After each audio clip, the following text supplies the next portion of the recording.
Okey, ni ada sebiji Wira auto Dia manual convert auto. Sekarang ni kita nak buat wiring gear selector. Ni gear selector dia. Kita nak pakai 4 wire je. 2 wire starter, 2 wire reverse sensor. Okey, starter ada hitam merah yang tebal, lepas tu hitam kuning.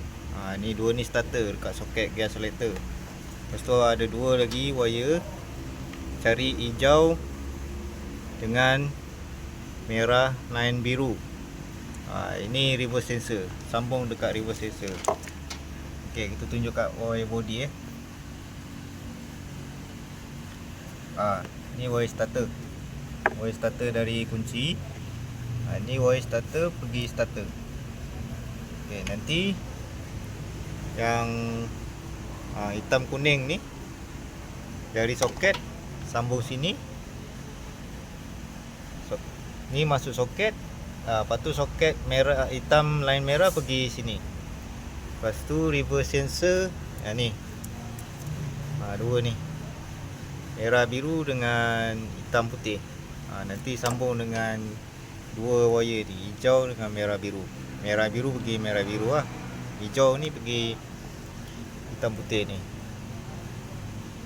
Hitam ni reverse sensor. Ni soket ni kita potong, kita tak pakai soket lah. Lepas tu kita sambung wire ni. Nanti aku tunjuk bila aku dah sambung. Okay, stay tune. Okey, kita dah siap sambung. Ni 2 wire reverse sensor Ni wire body. Ni wire gear selector So dari soket. Okey, merah biru pergi merah biru, hijau pergi hitam putih. Tu nampak hitam putih, hitam line putih. Lepas tu yang dekat soket dia ada 2 hijau, ada 2 merah biru. Loopingkan sekali terus. Loopingkan sekali, sambung hijau, sambung merah. Lepas tu pergi dekat reverse sensor Lepas tu starter. Ni wire kuning, hitam line kuning pergi hitam line kuning body, hitam line merah pergi starter. Ni pergi starter Ni wire pergi starter ni. Okey, kita test.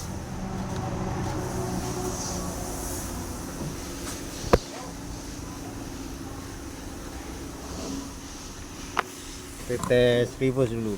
On kunci, masuk reverse. Dengar ada bunyi reverse tu.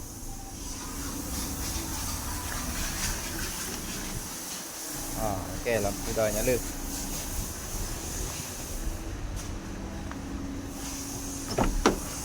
Okey, sekarang ni kita nak try start. Okey, dia masuk P. Kita start.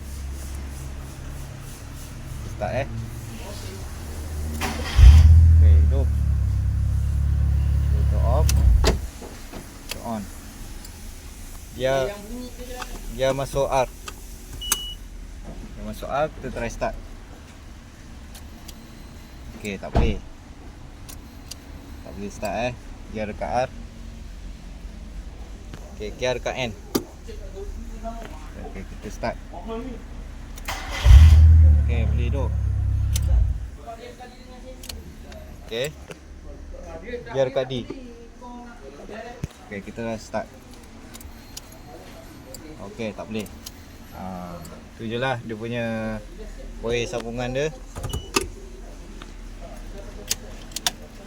4 wire je.